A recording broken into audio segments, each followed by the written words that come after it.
Bonjour à tous, dans cette vidéo je vais vous montrer mon matériel que j'emmène avec moi pour un urbex type. Du coup c'est parti. Donc d'abord je prends mon sac, c'est toujours le même, je ne change jamais. C'est un assez grand sac mais petit et compact. Donc c'est le Quechua Harpenas 10, voilà. Il est au prix de 2,99 € chez Decathlon. Je suis vraiment épaté par sa qualité, sa robustesse, ses sangles. Bon, après, le seul inconvénient, c'est si vous avez quelque chose, ça va vraiment vous le mouler et dans le dos, ça peut faire mal. Bon, on peut remarquer de légères traces à force de le jeter. Voilà.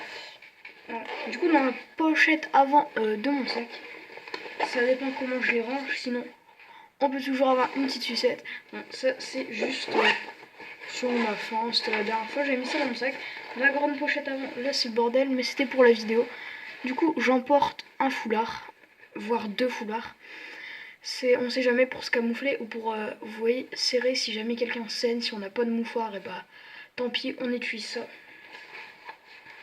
Après, encore au niveau des habits, je prends une paire de gants, voilà, des Nakurma, voilà. Je crois que c'est une marque de vélo. Vous pouvez voir qu'ils sont déjà assez abîmés, voilà. Mais ça protège bien les doigts et ça laisse ressortir, ça protège bien les mains, ça laisse ressortir les doigts. Après, j'ai pris un deuxième foulard, voilà, au cas où. Après, j'ai ma paire de clés qui s'est emmêlée dans une lampe, mais vraiment celle-là c'est une lampe de secours, je sais même pas si elle s'allume. Je crois qu'elle est cassée. Ah non, elle s'allume. Voilà, c'est une lampe qui se rallume et vous pouvez voir que la LED c'est un peu décalé à l'intérieur. Donc continuons en éclairage. J'ai deux torches, du coup je vais passer à la moins puissante, voilà. Du coup c'est une Energizer, voilà. Du coup c'est une petite Energizer, on sait jamais, hein, pour une lampe d'appoint. Pour moi vraiment ça c'est ma plus grosse lampe que j'ai quand je pars en urbex. Voilà, c'est vraiment celle que je préfère, c'est voilà. C'est la Varta. Voilà, du coup c'est une lampe vraiment super puissante.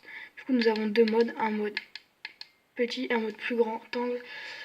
Voilà, du coup elle est super robuste, je crois qu'elle peut résister à 5 mètres de chute, voilà, elle éclaire vraiment super bien, pour même éclairer devant vous, ou pour même éclairer votre visage, si jamais vous filmez en face cam, voilà, c'est super bien, voilà. Bon, après ça reste une lampe, mais bon, au prix de 40 €, je pense que c'est carrément raisonnable pour ce qu'elle fait.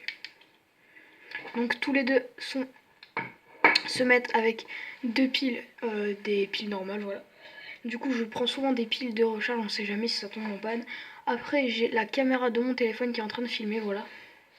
On sait jamais. Au matériel vidéo, j'ai un GorillaPod, voilà, avec le support pour le téléphone pour filmer. Ou sinon, des fois, je mets la caméra. Du coup, je vais vous la sortir du sac. La caméra, voilà, c'est le Nikon L810, voilà, Nikon Coolpix L810. Bon, franchement, c'est un très bon appareil photo. Je l'utilise plus pour les photos que les vidéos. Même s'il a une bonne qualité, c'est juste que j'ai du mal à exporter des fois les vidéos. Voilà, sinon je prends un urbex. Mais bon, si je sais que c'est vraiment rocheux qui voudra faire des sauts, je préfère le laisser. Et prendre ma troisième caméra, la GoPro. Voilà, du coup c'est une GoPro, hein, en basique, hein, je vais pas vous expliquer ce que c'est le but d'une GoPro, c'est une caméra embarquée, voilà. Du coup, voilà. Donc c'est pas une fausse. Faut arrêter de dire que c'est des fausses. C'est des caméras embarquées tout simplement, moins cher. Franchement, ça fait quasiment la même qualité qu'une GoPro. Et puis, pourquoi mettre 300 € pour aller dans un urbex, peut-être la perdre ou même la casser, que prendre ça à 50 € et ça vous fait des belles images. Bon, soit j'ai le dorsal ou soit c'est pour le poignet. Voilà. Donc après, j'utilise un marqueur. C'est juste pour marquer mon passage des fois ou si je me trompe pour faire des flèches. Après, je prends pas souvent ça, mais bon, ça peut toujours servir. Bon, j'ai voulu tester un couteau à 1000 degrés avec ça. C'est un petit couteau suisse, voilà. Et du coup, y a pas le tournevis. Du coup, je aviserai en racheter un avec un tournevis. Voilà, nous avons le ciseau le plus important si jamais on se blesse. Voilà, pour couper quelque chose. Après, j'ai un câble et un adaptateur secteur pour charger.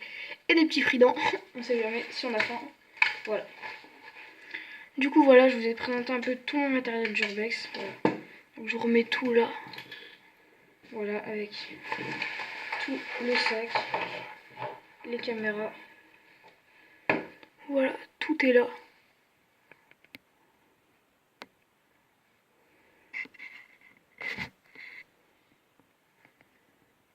Hop, du coup voilà. Du coup c'est déjà la fin de cette vidéo. Restez sur cette chaîne pour voir les prochaines vidéos d'Urbex. Sur ce, ciao. Je précise que l'Urbex est illégal et dangereux. Du coup voilà. Prenez soin de vous en le faisant et faites attention. Sinon encore tenue vestimentaire, je prends un short avec un jogging. Voilà. Puis je m'habille assez chaudement.